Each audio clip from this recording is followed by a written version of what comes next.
오늘도 우리 예배 가운데 하나님께서 은혜 부어주시는 그 은혜와 은총을 깊이 사모합니다.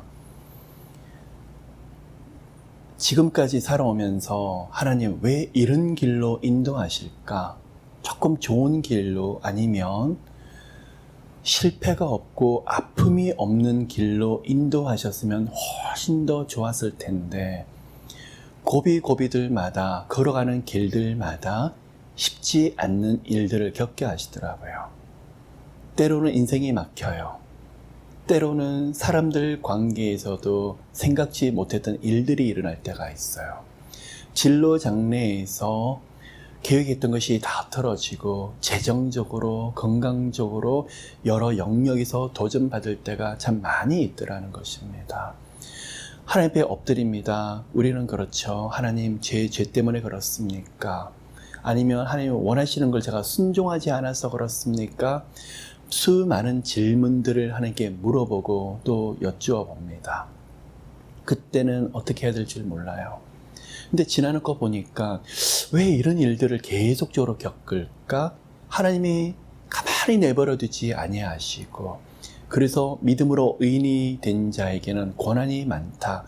차마 하나님의 거룩한 종들이 받았던 고난과 비교할 수 없지만 이런 시간을 통해서 하나님께서 원하시는 게 무엇일까? 지혜더라고요. 사람은 자신이 가본 곳까지만 깨닫고 알고 말하더라는 것입니다. 그래서 하나님이 그 가운데 지혜 주시려고요. 진로 장래가 막혀본 분들이 그 가운데 갈등하면서 어떻게 해야 될까? 밤새 갈등하며 주님 붙잡고 나가다가 그 가운데 그 길 가운데 함께 하시는 하나님을 깊이 만나면서 지혜를 배우더라고요. 사람들 관계 속에서 숱한 어려움을 겪었던 분들이 사람에 대한 많은 지혜들을 하나님 주신 걸 보아요. 여러 가지 일들이 터져 나가면서 하나님 앞에서 엎드리면서 그 가운데 보통 사람이 생각할 수 없는 인사이트가 그 가운데 많이 녹아져 있더라고요. 이 가운데 하나님 왜 이렇게 아프게 하세요? 왜 이렇게 막으세요? 지금은 모르실 거예요. 하나님이 지금 앞으로 계획하신 것에 대해서 그 길을 여시기 위해서 우리를 다듬고 만드시는 거 아는데 무엇을 주실까? 우리 가운데 하나님께서 앞으로 해야 될 일들에 대한 많은 인사이트와 통찰력과 분별력이 그 가운데 많이 녹아져 있음을 그 시간 되면 보게 될 것입니다. 맞아. 하나님이 이 깨달음을 그때 주시지 아니었으면 정말 큰일 날 뻔했다. 내가 너무나 몰랐던 것들이 많은데 그 시간에 배웠던 것들이 내게 참 큰 교훈이 되고 경험이 되었구나. 그런 고백하는 시간이 분명히 있더라는 것입니다.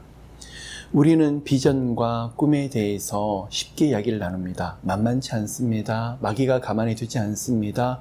이 세상 환경이 우리를 흔들어 댈 것입니다. 많은 사람이 하나님 앞에 꿈이 있다 그러지만 더 이상 나가지 못하고 쓰러지고 포기할 때가 참 많이 있더라는 것입니다. 그래서 꿈과 비전을 히브리어로 하존 내지 카존이라고 합니다. 깨어지다, 짓밟히다, 부서지다라는 뜻을 가지고 있어요. 수많은 일들을 말씀 붙잡고 나가는데 깨어집니다. 근데 그 가운데 다시 일어납니다. 그러면서 내 생각과 바라보는 눈들이 바뀌어지게 되는데 여기서 불가능하지만 우리 하나님이 함께 하시면 가능하게 될 것이다. 하나님의 방법이 함께 하시고 하나님의 지혜가 함께 하시고 이 가운데 하나님이 원하시는 뜻과 계획 속에서 내가 바라보는 눈들이 바뀌어지고 있는 것을 보고 있더라는 것입니다. 그게 무엇이라고요? 비전과 꿈이라고 성경에서는 말씀 가운데 하고 계시더라는 것입니다. 그 시간이 되어보면 이래서 내가 깨어졌구나. 아파요. 거기서 바꿔지고 싶지 않아요. 이대로가 좋아요. 그냥 익숙한 것이 좋아요. 근데 우리 하나님 끊임없이 흔들어대면서 나라는 사람이 만들어지게 되는데 예수 그리스도의 언어가 바로 꿈과 비전이죠. 왜 그렇죠? 그 가운데 깨어짐이 있기 때문에요. 그 가운데 부서짐이 있기 때문에요. 그런데 바라보는 눈들이 달라져요. 우리 하나님이 비둘기처럼 순결하되 뱀처럼 지혜롭길 원하노라. 우리 힘으로 우리 방법으로 뱀처럼 지혜로울 수가 없습니다. 그 깨어짐의 과정을 통해서 수많은 인사이트들이, 그래서 하나님을 경외하는 사람들이 아픈 경우가 많이 있어요. 힘든 일들이 생겨요. 또 고통스러운 일들 있을 수 있어요. 그 가운데 내가 깨어지고 내가 부서지지만 수많은 통찰력과 분별력, 앞으로 하나님 행하시는 놀라운 일들에 대해서 하나님이 많은 것을 가르쳐주는 그 시간이 분명히 있을 것입니다. 하나님 앞에서 꿈꾸는 우리 모두가 되시기를 나사렛 예수 그리스도 이름으로 축복합니다. 아멘.